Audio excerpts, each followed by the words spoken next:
그때에 예수님께서 티로 지역을 떠나 시돈을 거쳐 데카폴리스 지역 한가운데를 가로질러 갈릴레아 호수로 돌아오셨다. 그러자 사람들이 귀먹고 말 더듬는 이를 예수님께 데리고 와서 그에게 손을 얹어 주십사고 청하였다. 예수님께서는 그를 군중에게서 따로 데리고 나가셔서 당신 손가락을 그 두 귀에 넣으셨다가 침을 발라 그의 혀에 손을 대셨다. 그러고 나서 하늘을 우러러 한숨을 내쉬신 다음 그에게 에파타 곧 열려라 하고 말씀하셨다. 그러자 곧바로 그의 귀가 열리고 묶인 혀가 풀려서 말을 제대로 하게 되었다.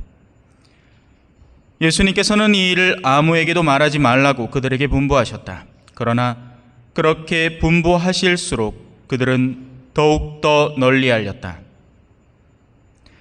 사람들은 더할 나위 없이 놀라서 말하였다. 저분이 하신 일은 모두 훌륭하다. 귀먹은 이들은 듣게 하시고 말 못하는 이들은 말하게 하시는구나. 주님의 말씀입니다.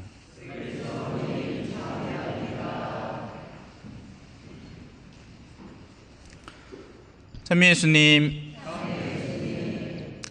예수님이 귀먹은 이를 고칠 때 귀먹고 말 더듬는 사람입니다. 특이한 점이 귀부터 고쳐줍니다. 사실 어떤 경우에는 말을 못하는 이유가 제대로 듣지 않아서일 수도 있습니다. 그래서 먼저 듣는 귀가 열려야 하고, 듣는 귀가 열릴 때 비록 말은 어눌하더라도 할 수 있게 됩니다. 물론 예수님은 그 즉시 혀를 풀어서 그가 더 또렷하게 말하게 하셨죠. 그리고 우리가 듣는 과정은 달팽이관이 고장나서가 아니라 영혼의 문제입니다. 우리가 누군가를 선제적으로 적대적으로 형성을 해버리면 그의 말을 듣고 싶지 않게 됩니다. 바로 거기에 문제가 있는 거죠. 그래서 예수님은 사실 그의 귀와 입을 열어줌과 동시에 사실은 선제적으로 그의 영혼을 먼저 건져주신 겁니다. 하지만 그 영혼을 건지는 작업 이전에 주목해야 될 게 있습니다. 예수님께서는 그를 군중에게서 따로 데리고 나가십니다. 왜요? 군중 속에 머물러 있으면 예수님께서 전하시는 것이 들리지 않기 때문에 그렇습니다. 야, 이 정도는 요새 다 하고 살아야지. 니도 성공해야 안 되나? 그 주일날 그 성당 그런 데 가지 말고 니도 성공 좀 하고 돈도 좀 벌고 남들 사는 거 정도는 살아야지. 그 자꾸 그런 데 엄한 데 가고 엉뚱한 소리 듣고 그러지 마라. 세상은 우리에게 끊임없이 그런 소리를 합니다. 야, 딱 한 잔만 더 해라. 니 뭐 이제 조만간에 뭐 또 대림식이 사순식이라고 술 안 먹는다고. 야, 그런 소리 하지 말고 니 언제부터 그랬다 카노? 오늘 딱 한 잔만 더 해라. 그렇게 먹고 들어가다가 빡 간다 하죠. 예. 사람 일 어찌 될지 모릅니다. 그죠? 군중은 우리를 예수님에게서 떼어놓는 이야기들을 자꾸만 반복적으로 합니다. 바로 군중이 그의 귀를 멀게 하고 말을 못하게 하는 원흉이 되는 거죠. 그는 군중 속에 있을 때 말을 안 할 것인가? 아니요, 말 잘합니다. 내가 왕년에 이런 것도 했고 저런 것도 했고 내가 재산이 얼마고 내가 세상에서 이런, 그러고는 요즘 들려오는 온갖 뉴스거리들을 줄구장창 쏟아낼 겁니다. 다만 당신이 믿고 있는 바가 무엇입니까? 라고 누군가가 물었을 때 말문이 막히죠. 세상 이야기들은 잘합니다. 내가 선호하는 스포츠 얘기나 그 야구 선수 중에 누가 있나? 가 요번에 어디 가고 어디 해가. 뭐 저는 스포츠에 관심 없으니까 누구 예를 들 사람도 잘 모르겠습니다. 그런 이야기들은 3시간이고 4시간이고 떠들어댈 수 있습니다. 술과 더불어서라면 밤새도록도 할 수 있죠. 그런데 여러분, 제가 이 자리에서 여러분에게 물어보겠습니다. 뭘 믿습니까? 여러분이 믿는 것에서 어떤 것을 기대하십니까? 만약에 누군가가 여러분에게 다가와서 여러분이 갖고 있는 신앙에 대해서 소개해 달라고 했을 때 여러분은 어떤 이야기를 해주고 싶으십니까? 신부님, 저 할 말이 없는데요. 저 그럼 뭐합니다. 그건 제가 왜 합니까? 신부님이나 수녀님들이랑 하는 거죠. 아니요. 그걸 여러분들이 해야 됩니다. 자, 에피타이저고 있고요. 전식 잘 드셨지요? 자, 이제 본식 들어갑니다. 오늘 여러분들을 위해서 준비한 강론은 제가 피정 일주일 동안 다녀오면서 묵상한 내용입니다. 너무나 단순하고 소박하고 간단한 내용입니다. 좋은 신자가 되는 여정이라는 제목을 붙여봤습니다. 물론 저는 이제 사제 연중 피정을 갔기 때문에 좋은 사제가 되는 여정으로 저 자신을 위해서 묵상을 했고, 그와 동시에 여러분들도 함께 나누자고 초대를 하는 겁니다. 사제가 되는 여정이 있고요, 좋은 사제가 되는 여정이 있습니다. 두 개가 똑같은 거 아닙니까? 아닙니다. 같은 의미로 신자가 되는 길이 있고요, 좋은 신자가 되는 길이 있습니다. 두 개 같은 거 아닌가요? 아닙니다. 사제가 되는 것이나 신자가 되는 것은 정해진 길만 따라가면 됩니다.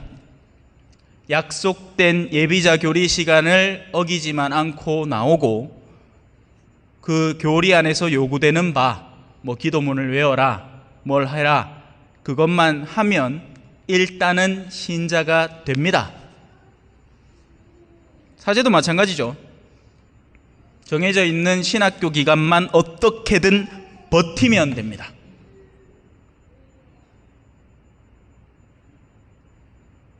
교수 신부님들의 눈에 크게 띄지 않고 그 어떤 비행을 저지르든지 상관없이 정해져 있는 신학 기간만 채우면 어떻게든 신부는 됩니다.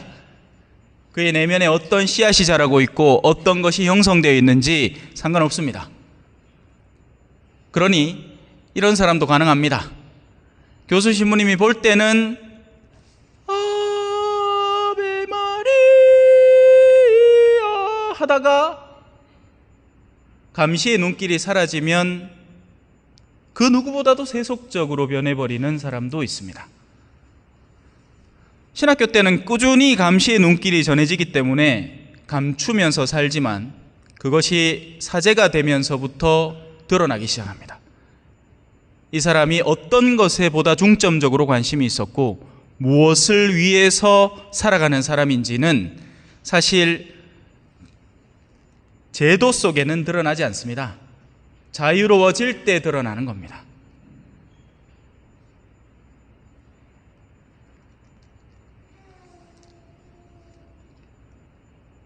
그래서 조건만 채우면 신자가 되고 조건만 채우면 사제가 됩니다.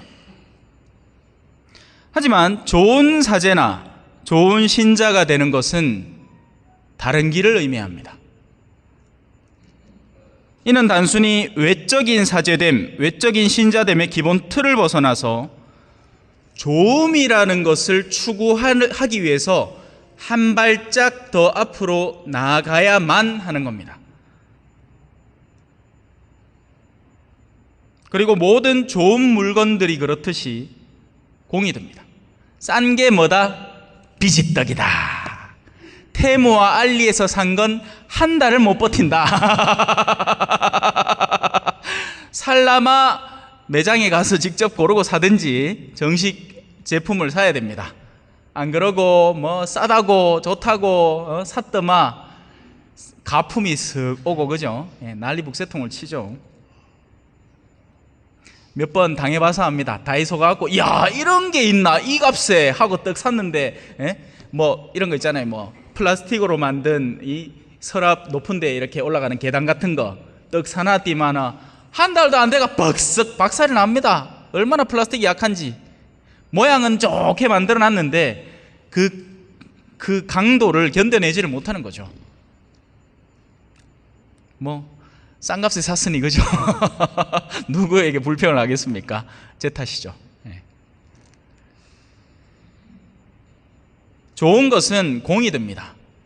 장인들이 그냥 괜히 장인이 아닙니다. 옛날에 방망이 깎는 노인이라는 수필이 국어책 안에 들어있었어요. 네. 할배한테 방망이 하나 깎아달라 했더니만 금방 깎아갖고 얼른 건네줄 줄 알았더만 세워라 내워라 깎고 있는 겁니다.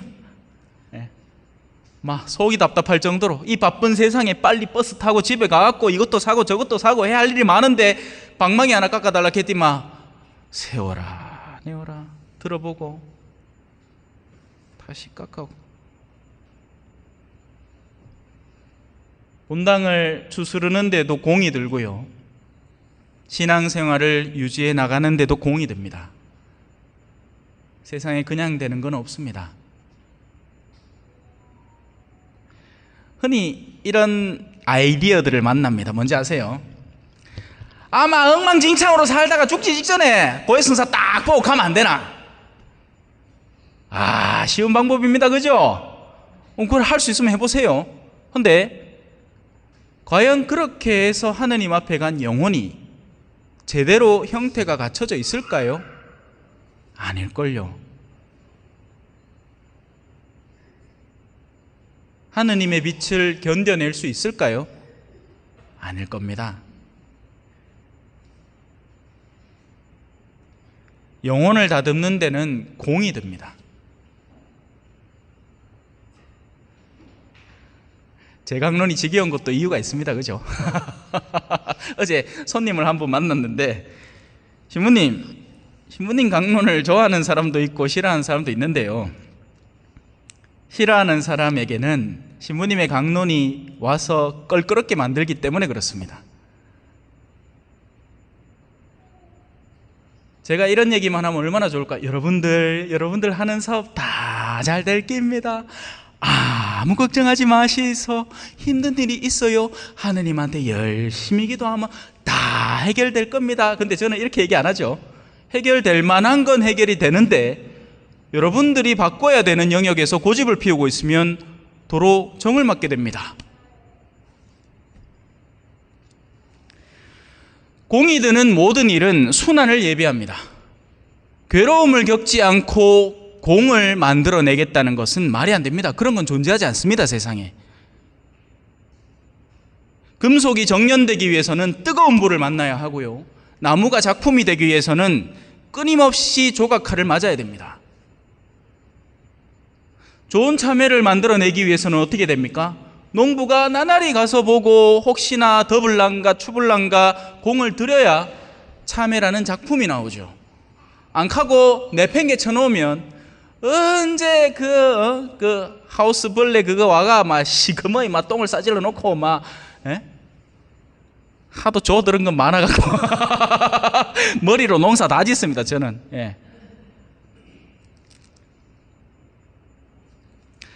신자들에게 인기 있는 사제가 좋은 사제가 아닙니다, 여러분. 어떤 신자냐에 따라 달렸죠. 하느님에게 사랑받는 사제가 좋은 사제입니다. 그리고 하느님에게 사랑받는 사제는 하느님을 사랑하는 신자들에게 사랑받을 수밖에 없습니다. 보면 보이거든요. 하지만 신자들에게 사랑받는다는 것은 그 신자에 따라 다른데, 흔히 신자들이 이런 부류가 있다면, 즉 자신과 함께 술을 마셔주고 놀아주고 자신의 뜻에 모두 동조해주고 무조건 잘했다고 칭찬해주는 사제가 있다면, 세속성에 젖어 있는 신자들은 그 사제를 좋아하겠죠. 내 뜻대로 움직여주니까. 내가 놀고 싶을 때 놀이의 파트너가 돼주고, 내가 골프 치러 가고 싶을 때 골프의 파트너가 돼주고, 내가 술 먹고 싶을 때 술 파트너가 돼주니까 이거 팔방미인입니다. 고스톱 치고 싶으면 고스톱 파트너가 되죠. 이거 뭐 헌데 사제가 신앙인들을 이끌 능력은 없습니다. 휘둘려 다니는 거죠. 혹시나 떡고물이나 떨어질까 싶어서. 하느님은 흠없는 이, 정의의 길을 걷는 이를 좋아합니다. 이건 성경에서 누차 반복되어서 서술되는 이야기입니다.